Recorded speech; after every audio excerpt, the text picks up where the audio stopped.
so much welcome. Tell me, who are you and how come you work with this? I may start. I work for TOPdesk. Yeah. I've been involved with consultancy for a very long time. I'm still the lead of the consultancy guild. And in doing so, I train our consultants to best help our customers with all the topics in IT service management, and also to work with TOPdesk, of course. And as the lead of the consultancy guild, I find new topics also very important. And a not so new topic actually is AI, artificial intelligence, because it's been around for a long time. How long time? Well, well, probably since there are computers, right? It's only since a while that we call it artificial intelligence. But I think artificial intelligence will be really important for service management. And at TOPdesk, we have guilds. I think we landed that idea from Spotify, who has the agile model with tribes. Well, we call them guilds. And we also have an AI guild.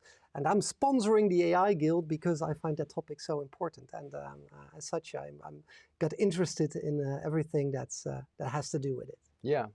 So should we ask the first question already right now? Right. So before I start my presentation, actually, I have this first question to our audience, which is, do you currently use AI in your organization's core business and or in your IT services? So this is... Now, nu får ni gärna gå in och svara på den här frågan. Do you currently use AI for your organization's core business or in your IT services? And while you are answering this Mentimeter question, Roland will continue. Yes, let's get started. Because this is what I want to talk to you about. How to land AI and automation in your organization. What I'd like to discuss with you is why you need AI and automation, also how to take off with it and how to land it in your organization, and also what to do first. Now, I also already got to introduce myself a little bit, so I would pronounce my name Roeland van Rijswijk, but good luck with that. Working at TOPdesk, active, well, with TOPdesk we are active all around the world, and I'm quite happy to be in Sweden for now with IT software. And I also organize events such as these, but in my spare time, you see me doing something there in the left picture that has to do with what I studied. I studied aerospace technology. And I've always remained an interest in that topic. Actually, all I do with that right now is whenever someone says that something is or is not rocket science, I get to say whether that is actually true or not. But this is what I do in my spare time. It's called hang gliding. And you see me here hang gliding last September in Spain. There is a lot of turbulence in the air that day, and I'm getting ready for my descent, for my landing. Here I'm on my downwind. I'm approaching that farm in the far end. It's a pig farm. You can smell it in the air, actually. And then I'll steer and try to go against the wind and make a fine landing. But since it's quite turbulent, you see right now that the wind is trying to tip me over. And I try to steer back and control my glider. But maybe I overcorrect, I don't know, and I get into a big swing that is hard to get out of. And until the very end, you'll see me trying to correct it because I don't want to bruise myself and bruise my glider, and especially not bruise my ego. And I managed to land correctly. I'm very happy, but also very exhilarated, because this was not the type of landing I would like to have. It's a lot of information to process when you're overcome with new circumstances all of a sudden. And I only have my ears, my eyes, and my sense of balance to help correct the situation. Now, how different and unfair it is when I watch stuff like this. 2 rocket boosters falling from orbit back into the atmosphere and then simultaneously land without a flaw on 2 landing platforms after bringing a payload into orbit. I'm in awe of that, just like that little man watching those 2 rocket boosters. This is, of course, stuff that SpaceX does, right? And it's quite exciting because if you look at the way that NASA used to do it with the rocket boosters of their space shuttle and also probably of their new space launch system, the best they can do with it is drop them on big parachutes in the ocean. And then comes a ship to tow it out, and then when they reach the coast, they have to refurbish it. While on the other hand, SpaceX, I recently read, is able to land those boosters and reuse them within 37 days. That's a huge win in costs, right? It saved them a lot of cost. And with saving so much money, it will be possible, if you're on a limited budget, to do extremely new things in space. So I presume that NASA, but especially SpaceX themselves, are very happy with the win that they made with that. Now, is this rocket science? Well, I can explain you a little bit about that, right? What did they do to make this possible? Well, you see those little grid fins on top. Well, it helps to position the booster so it's aligned with its flying path. Are there other innovations that they did? Well, this one, right? The engine just switched on again. Doesn't sound that spectacular, right? They switch the engine back on so they can brake it. And then there's something called thrust vectoring. It's been in use in jet fighters for a very, very long time. And with the grid fins and the thrust vectoring, they can steer the rocket so that it will fall exactly on that landing pad that it had. Well, there comes the landing gear, and there it goes. Now, what is this? Is this rocket science? Well, maybe it's a little bit of rocket science, but more importantly, it's this. It's a lot of big data that they used in their failed landings and that they put machine learning on to develop algorithms that they now use for super fast automation. These are not a bunch of guys in a control room with joysticks steering the booster to the landing pad. This is super fast automation at play. It's amazing stuff for me, but if you want to bring it closer to home, maybe you play golf and we can have a look at this player. I've never been able to do a hole-in-one. I play a little bit of golf, but there comes the ball and it bounces, it rolls, and it is in. And I look at the excitement of the crowd and look at how mildly pleased the robot is. Isn't that unfair? It's not even excited. But this is the point. Even at games that we like to do, AI and automation will go beyond our current capabilities. Of course, some people will be able to do a hole-in-one, but AI and automation will be more consistent. They will learn continuously, and they are completely dedicated to their task. I hope robots will not take over the game of golf or any other sports for that matter. But if they can do stuff that I don't like vacuuming, well, then I'm very happy with that. I'm not sure whether this robot can do a better job at vacuuming than I can, but at least it will do it more regularly than I am willing to do. So that's good. Is this truly AI, by the way? I think these robots do make a mapping of the room that they work in. So they do learn something. You could call it clever programming. Is it AI or not? Sometimes people debate that. But then what is AI really? AI, how we use it today, is mostly machine learning, right? A machine that is constantly learning. And to do that, it needs a lot of data and it needs feedback. Because it cannot decide on itself if it's doing a good job, it needs the feedback from people to learn whether it's doing a good job, to later on develop its own algorithm to decide that for itself. Machine learning is good at making classification in a big pile of data, make sure what is what. It's good at recognizing patterns and trends and making predictions even. Roland, yes. I heard that AI or machines will never beat humans, but machines plus humans will beat the humans. Well, I absolutely agree with that. There's no way that, well, there's so many games that a human will never beat a human with assistance of a very clever machine. I fully agree with that. It's so important that we also combine the humanity with the machines. That's the way to success. I think the fastest road to success is combining people with the power of the machine. Absolutely. And we will come back to that later in this day, during this day. Cool. Yeah. Cool. Thanks. Now, knowing that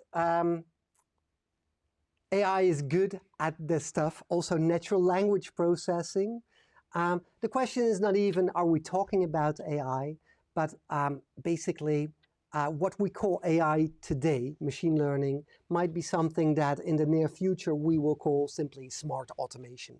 Like in the past, calculators might have been called artificial intelligence. For now, they're just calculators, right? AI has been in use for a long time, and we are so used to using AI without even knowing it, right? So when we have an automatic spam filter in our email, that will use machine learning. When we use Spotify, and Spotify helps us to find new music that we will potentially like based on our previous preferences, that will use machine learning. When we navigate on our navigator, and it helps us to find the fastest route and includes traffic information of other people, that uses machine learning. But the best, sorry, is it okay if I interrupt? Because I get so inspired. The best AI is where you never notice it. You never think of it. It's not should it be the goal of you noticing the AI, or should the goal be for you to simply be helped as well as possible? Yeah. Be enabled as well as possible without you even knowing it. Probably that is where AI is at its best. When I flew here, I used Skyscanner to help me find the best flight path for me, and Booking.com to select my hotel. It's so convenient that you don't even notice it anymore until you stumble onto an old bit of the internet where it's all a little bit old-fashioned. So I'm sorry, this is in Dutch, but a while ago I had a wisdom tooth removed, and I had to make an appointment to check up on that. And after having been on the telephone for 10 minutes, the automatic message said, did you know that you can also check our website and make an appointment there? So I went to the website of the hospital, which is a very good hospital, by the way. But it was this very old-fashioned form with no auto-completion. I had to provide a lot of data and select a date. And after I said, yeah, this is the date that I want, there was no confirmation. And also I realized I might have mistakenly entered the wrong date, and there was no way for me to finding out. And I checked my email, and there was no email sent to explain about my appointment. So I had to call them again in the same queue for 10 minutes. And in the end, when I got the operator, they couldn't find my appointment because it was in the other system. And they explained to me that I had to wait for a letter that I would receive in a couple of days, which would have a number, and with that number I could change my appointment. So that will be the last time that I try to go online there, right? We got a question from the, what is the AI that surprised you the most? The AI that surprised me most up till now was an AI that someone that was a presenter at one of our events presented to me, where they could, based on the tone of my voice, recognize some character traits that I would have. Some positives, also some maybe negatives. I'm not going to repeat them here, but that was, let's say, a bit frightening how well AI is able to recognize. Shall we look at the answers, or shall we wait a little bit? Let's go back to my story first. Yeah. Where I was heading with this is it's easy to fall behind on customer expectations, right? I'm so used to the convenience of good self-service that when there's bad self-service, it stands out like completely outdated. And this is important for IT departments and every organization to realize that the speed in which new developments will come to us will increase. Right now, natural language processing, so AI that understands language, is very mature and ready for use. And there will be a lot of intelligent applications that will automatically accommodate the user's preferences. Chatbots, we see a lot of them. So, in summary, why do you need AI and automation? Well, it's because you want to meet customer and your employees' expectations. Specifically in a world where there's a war for talent going on, you want to make also sure that your employees feel that they work at a company or an organization that is down with the times, right? Hopefully, AI and automation can help you to go beyond the current capabilities and unlock opportunities. But if that's not something you want to do right now, at least you want to be ready to do that and be ready for new developments. And something else, why you need AI and automation, is you also want to make your IT department smart again. And maybe on that note, I'll get into that a little bit later. On that note, can we have a look at the results of the first question that we asked? Sure. Here you see the results, and 44% says, do you need currently the use of AI for your organization's core business? Yeah, says 44%, and 39% says, we don't know. We don't know. That's interesting, right? 17% answers,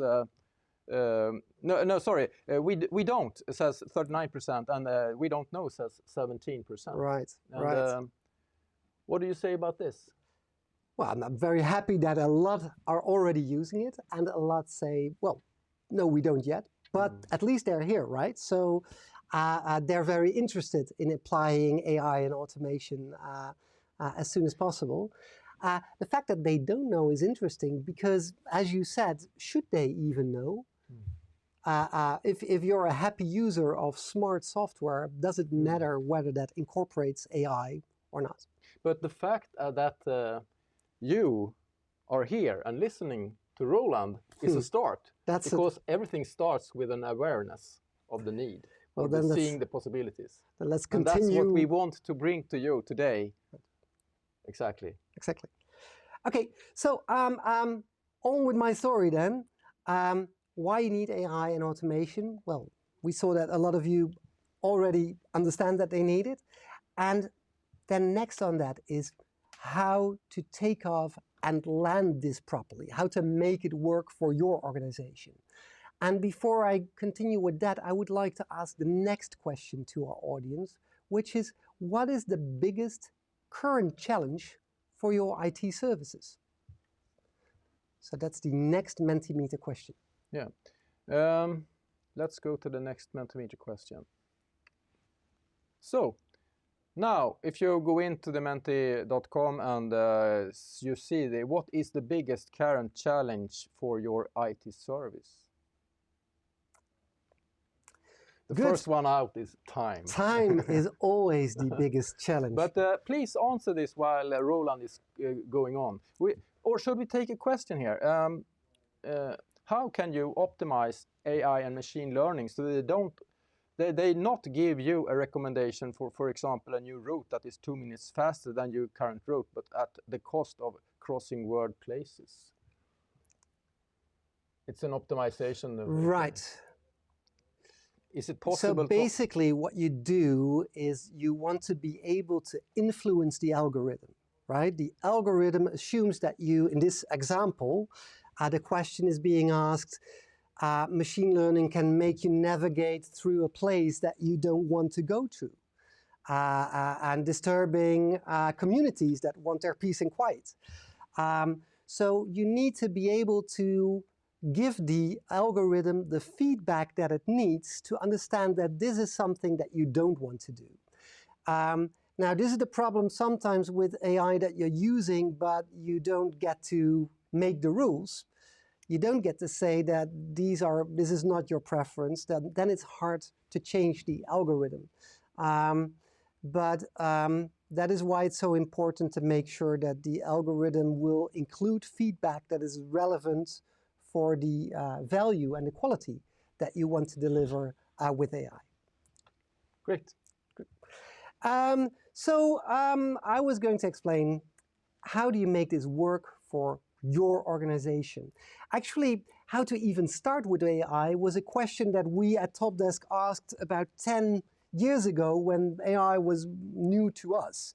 And we didn't know any of our customers that were doing AI except for one. And they were a healthcare insurance company. And they were working on a project where they were looking at ways of improving customer support. Right? So there's a healthcare insurance company.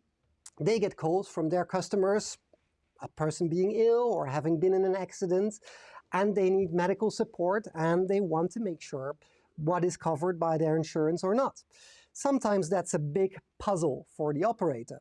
So they have to do a lot of research while being on the telephone with something that is in stress.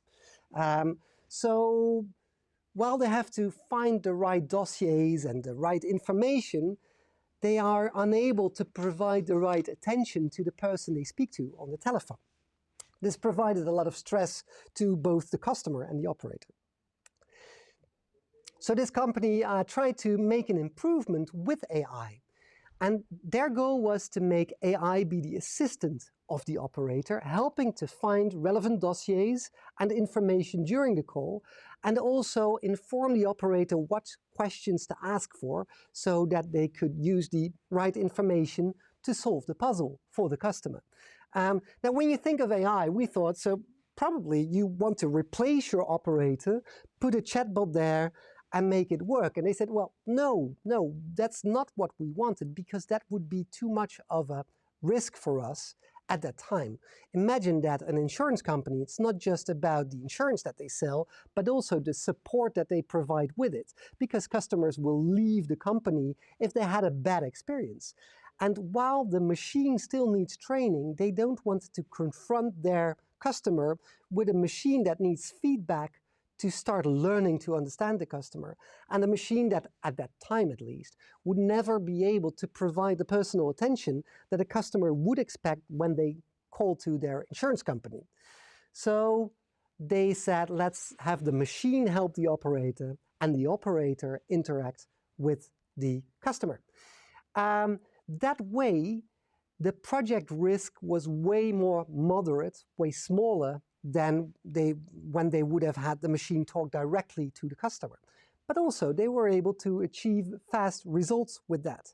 There was more personal attention for the customer by the operator during the call, because he had a very well-equipped assistant next to him, helping him solve the puzzle.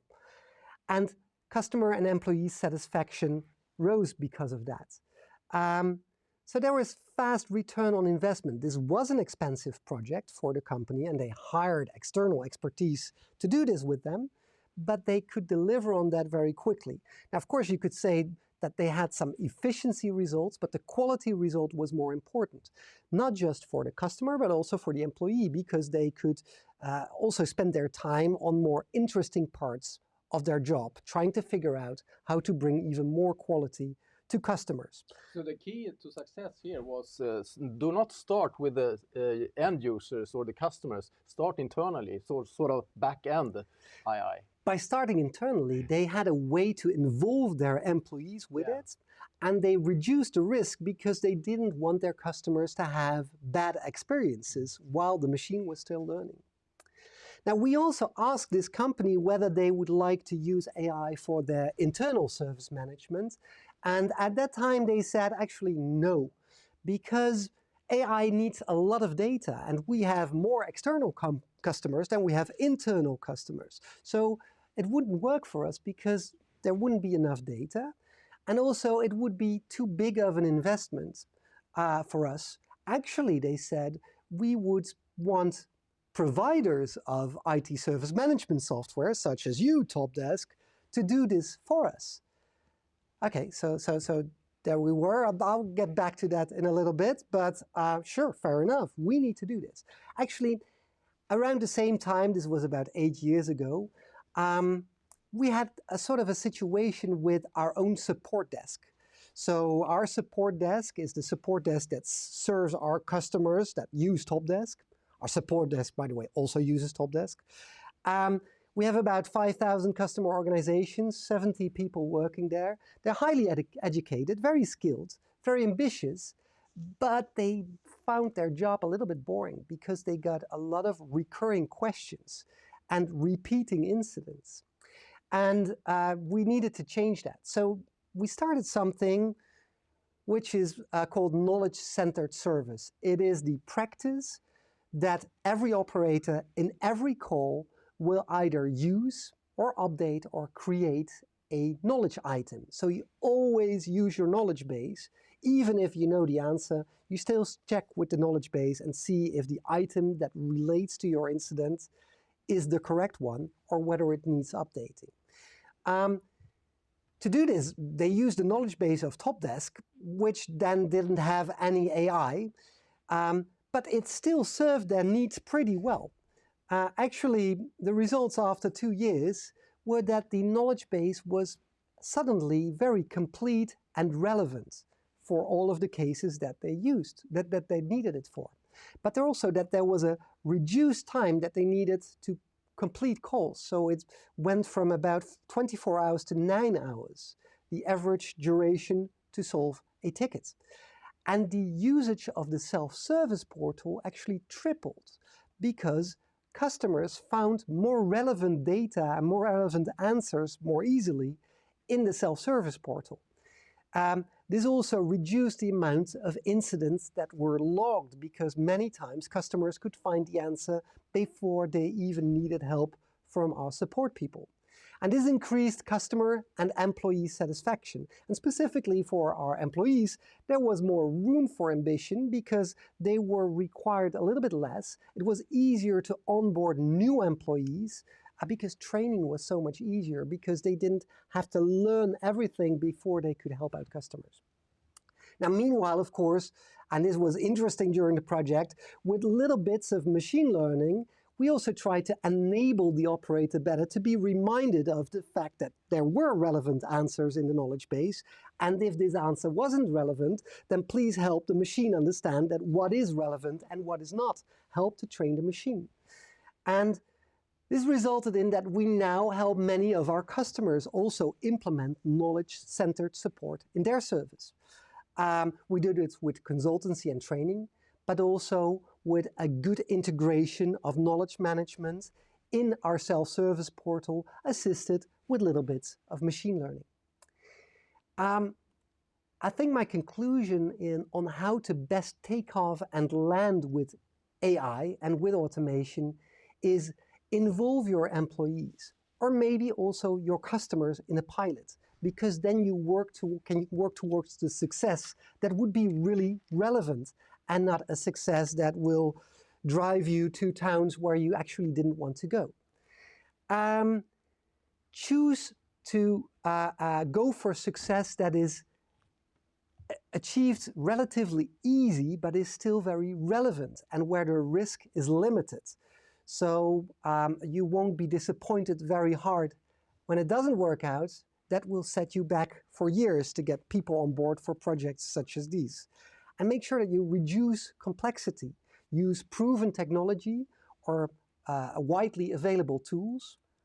Or if you want to have a more ambitious project, make sure that you get the expertise that you need.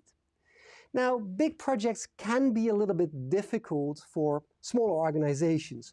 What we see if we look around us is that there are many, this is a website in Dutch, of a home company, a caring company for people with mental disabilities, and they house these people. What we see is that bigger corporations are easily able to set aside a little bit of resource to think about these projects and get involved in these projects, whereas middle-sized organizations sometimes find it more difficult. In this example, for example, they did a pilot with customers of them, so actually the people that live in their houses, assisted living. And they use this robot not to help them out with chores, but as a companion that can help the person deal with their mental challenge by asking certain questions, by being that companion, or by helping to solve situations during their organization of the day. And they have some very interesting cases that they write about. And this will be their stepping stone towards implementing that and improving the quality of living of their clients. They also use this virtual assistant to help their employees in adopting new applications within their organization. So involving employees and involving customers in a pilot even. What I was saying is this might seem more easy for bigger companies, specifically the ones where it is their core business, such as Spotify, such as financial institutions. It might be also more easy for bigger organizations where IT not necessarily is their core business. How big is a big company? How big is a big company? When we talk about, at TOPdesk, when we talk about medium-sized companies, we talk about companies that are about 100 up to 1,500 people. Yeah. Actually, yeah. And that is from a resource point of view, that you have such a lot of sort of funding to achieve this. It's just a categorization, basically. We didn't spend much research on deciding how we should categorize small, medium, and big. Oh, sorry, but your question is that no, this is just the observation that bigger organizations find that more easily is from observation in the conversation that we had with them. Yeah, we did do some other research though, which I'm showing now, is how do IT organizations spend their budgets, and for what goals do they spend their budget? And this was, well, done mostly in medium-sized organizations, and I think the lettering is quite small here, but what you see is that first priority for IT organizations is basically to serve the business, right? And then on the top spot, to basically fulfill the current business requirements. They still need to invest in fulfilling current business requirements. They might also be focused at improving the efficiency of their business. And as a close third comes that they might want to help out with innovation. So you see repeated here that innovation is a third. Also, a very important thing that IT departments invest in is improving their own service operation. And again, they are mostly focused at their own efficiency, and as a second, only at service quality. And then as a third category comes that they actually want to improve the customer and employee experience. This reminds me a little bit of something that someone else said. But I have a question there. Right. Does this surprise you, this order, that these things come in? It doesn't surprise me because I can recognize it as the situation that most IT departments find themselves in. They're caught up in today's struggles and find themselves less able to look at the future. There's still so much that they need to have done, actually should have done yesterday, that they still need to make sure that works out well today, that they find it hard to look at the future. And when they have budget, they spend it at what we need today and less at what would we need in the future. Do you think working in this priority will make the IT department great again, as you said before? I think it's really important that not just the IT department, but the company or the organizations themselves realize that they do need to spend time at looking at new ways that they will work in the future, or they will be outdated. And for the IT company to play a big role in designing the future, they need to have time to spend on it. So actually, if you would like to have a look at your results that you asked at the last Mentimeter round, I think what we see, and if Stefan can show them as well, is if you look at what the biggest challenge is, we see, and I'm going to move closer well, to it's your laptop. time, it's choice of platforms, knowledge. Can you comment on that? That may be the biggest ones. We have 27 voters. It's users, old thinking. Old thinking, yes. So if you want to renew your thinking, you should invest time in in making sure that you can change the thinking of people, right? Knowledge, legacy, yeah, that is very recognizable. There's so much legacy in IT that you are constantly fixing old issues instead of building better new ones, right? Automation that works, right? So that is interesting. There is automation at play, but not everything works out right. To have the best focus for the users, that's something there in Swedish. Arbetssätt. Well, that's maybe I shouldn't go there. Well, how about time? How do we make more time? Right, so that is what, basically there's a rule for that, which I wanted to show in my presentation, Stefan, which is, someone explained this to me. Basically, if we look at how we spend our time, we spend most of our time at what needs to be solved today, and maybe a little bit of time, if we do well, at what is needed tomorrow, or in the near future, the overseeable future, but hardly do we spend any time at what we need to do for the future. And on the other hand, if you look at what value you can make if you spend your time, well, with doing the stuff that we do today only a little bit better, you won't have that much of an impact. But by making sure that we do things better tomorrow, you can have a bigger impact. And you can have an even bigger impact if you make sure that right now you think about stuff that you need in the future. Now, this is a situation that would be desirable to at least spend like 10% of your time with smart people around you, thinking about how do we want to work in the future. But the reality is often that we don't spend any time on that. So it should be a conscious decision whether you want to solve, whether you want to do better in the future, then you need to start thinking about how you want to do that. And for that matter, it might also be good to make sure that if time is your biggest constraint, or maybe you want to make automation work, or you're caught up in all these legacy systems, well then maybe this from the aviation industry can be a wise lesson as well. You need to help yourself first before you can help others. Or maybe also in the case of AI and automation, for IT departments, it also helps to help yourself first because you will understand better before you teach others how to use AI and automation. But Roland, let's go back to the previous slide. How come you think the one before? Oh, sorry. This slide? Yeah. Okay. How come 70% works with today's problems and only 10% is about the future? Well, there's always someone knocking at your door saying, my laptop is not working, this system will go down. That is the reality of today, right?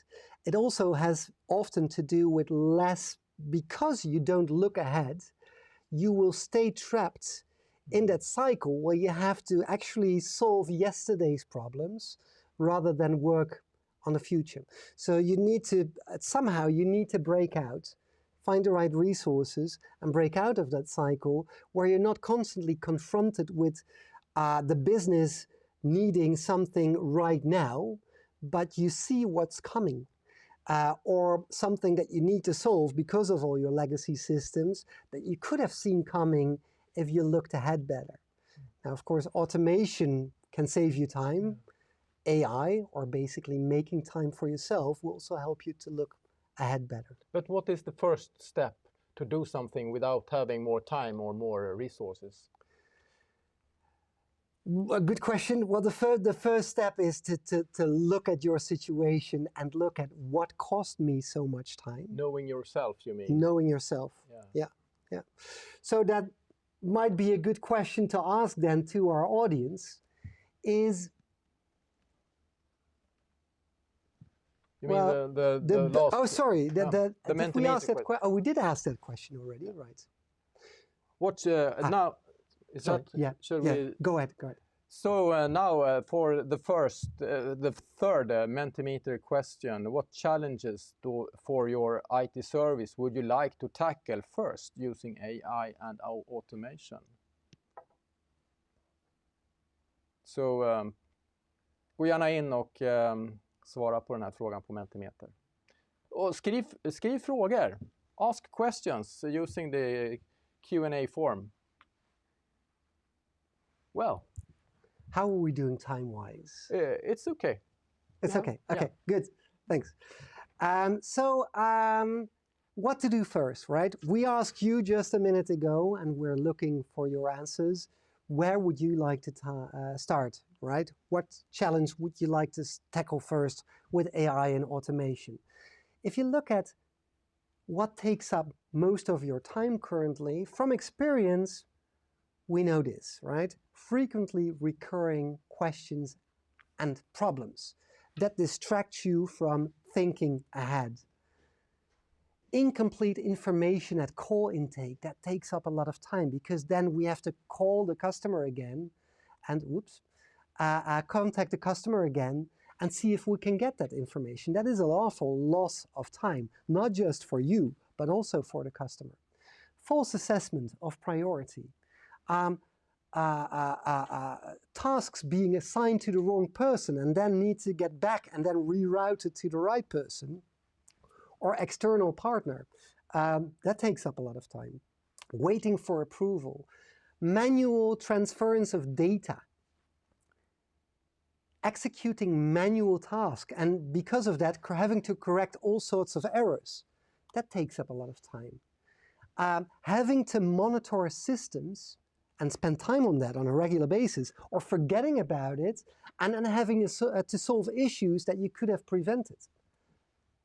Identifying problems on time. And then there's all these projects that you need to do that you are involved in. Well, I don't have an easy way to get you out of these projects, but for the rest of it, it looks like a lot of stuff that you'll be able to automate in one way or another. So let's see if at the answers, have a look at the answers if you recognize the same stuff or where you would find solutions. So if we can have a look at the Mentimeter results. Yeah, and there are a lot of answers. Knowledge sharing, remove our legacy systems. Right. Routine work assignments, simple solutions for end users. Self-driving cars. Self-driving cars, right? Yeah, yeah. That, well, at least you can work in your car, so it saves you time. Freeing up time in IT. Yeah, then it goes back to time. Right. Remove your legacy systems and the knowledge sharing. Knowledge sharing. Okay. Very important. Okay. Well, some ideas that I came up with, also related to TOPdesk, basically, is a good first step if you haven't set up your self-service portal properly, is start looking at what you can do there. And realize that there's probably many more smart ways of working that you aren't even aware of, whether they include automation and AI or not. Set up a self-service catalog so your customers will be able to help themselves more easily with a good knowledge base that you actively update, maybe using machine learning.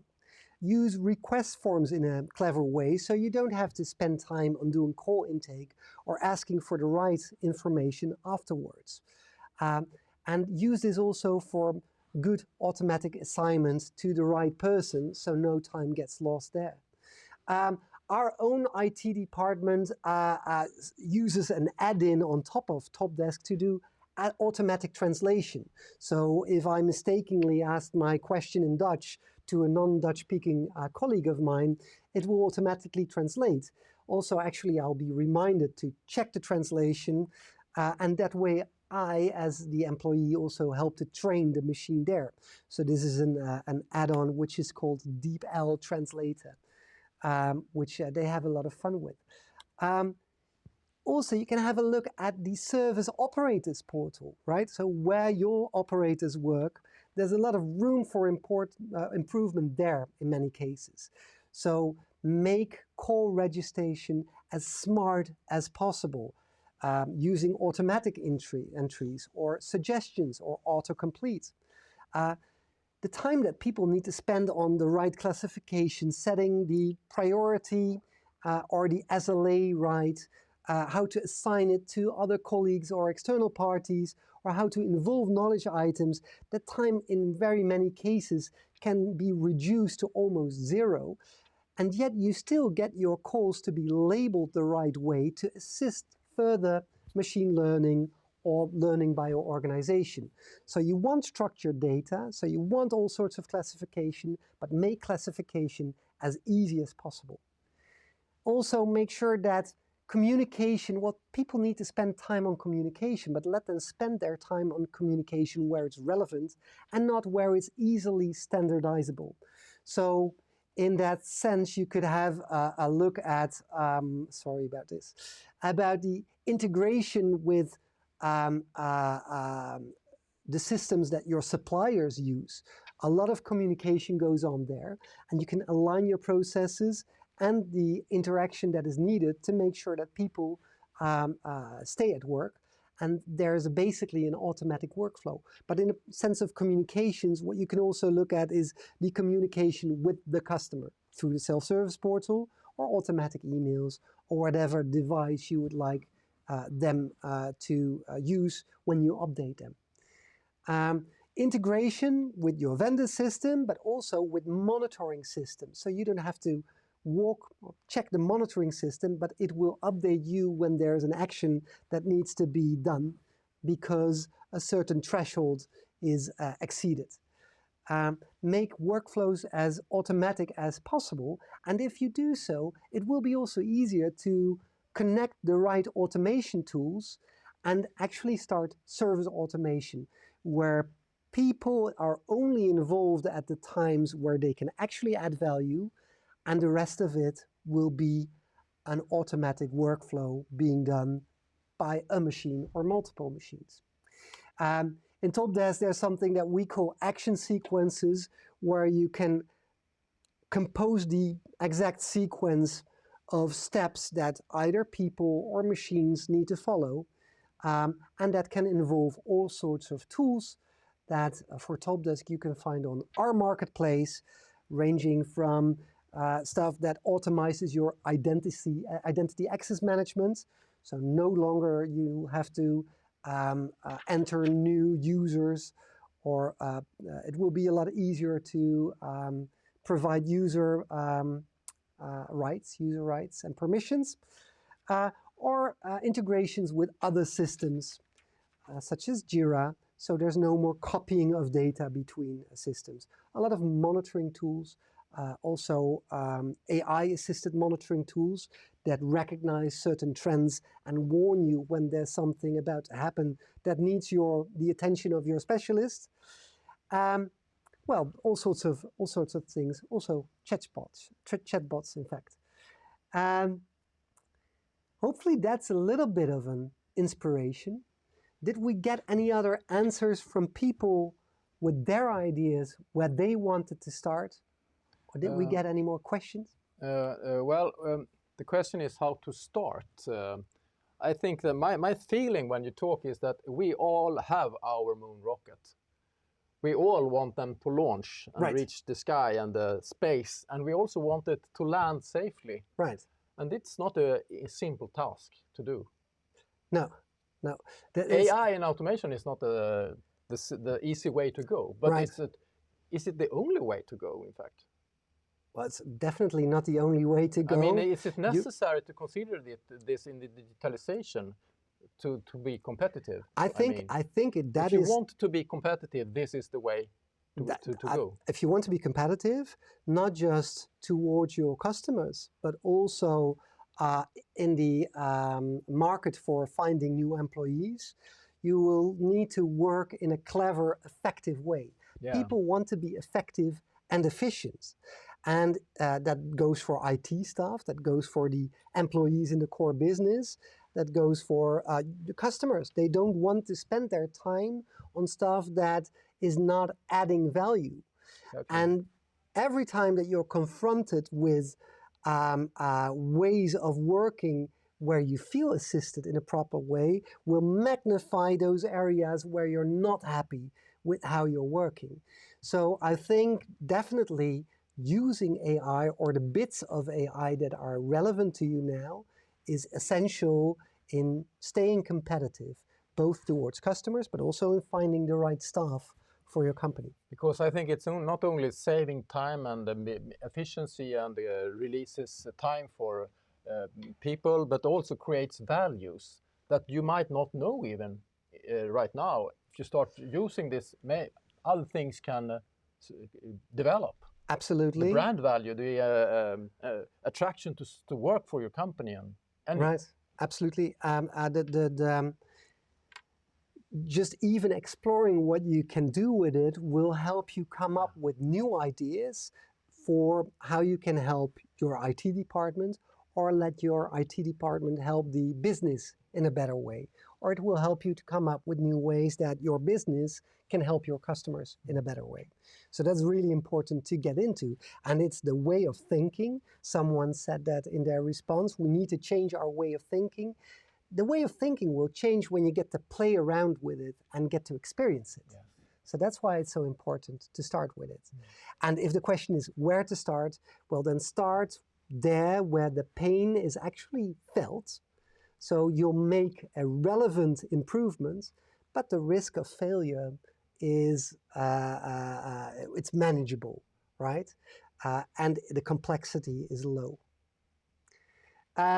So what to do first, of course, will depend on your situation, right? Where you are right now will determine what is your next step.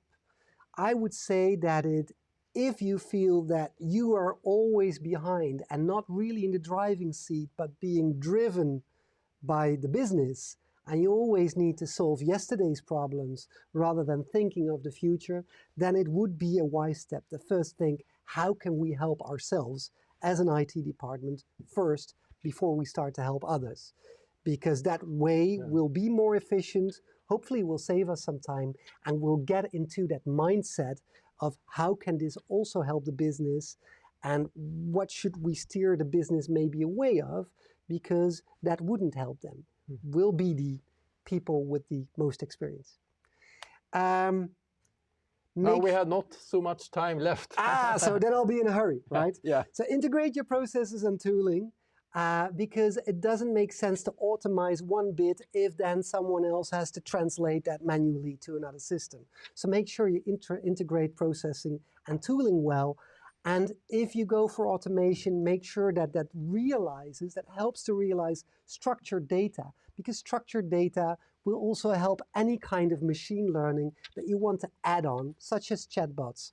If a chatbot doesn't know the answer, it will not be a pleasant conversation with the customer. So make sure that in that process, that will help to structure your data. And that way people are not just inspired, but that they also see a first step for them. They're here today, so this might be their first step, or many have already taken their first step. And I hope that they will be capable of landing AI and automation in their organization in a more stable way than I did with this. So everything will fall naturally on their feet, such as these wonderful rockets of SpaceX. And you are not, you are for real? You are not a robot? Do we know that for certain? That's the question, of course. I can feel that you are real. We had a question here. How do we know that you are not an AI? That's a question. There's a test for that, right? Yeah. But we have to stay to the program. Roeland, thank you very much. Finally, where to get in contact with you? How to continue this discussion? How to continue this discussion? I feel so inspired by your knowledge, your thinking. Right. How to... Right. Well, the easiest way would be to get into contact with IT software, of course, because they know me really well and I know them very well. But you can also find me on LinkedIn. Yeah, sure. Absolutely.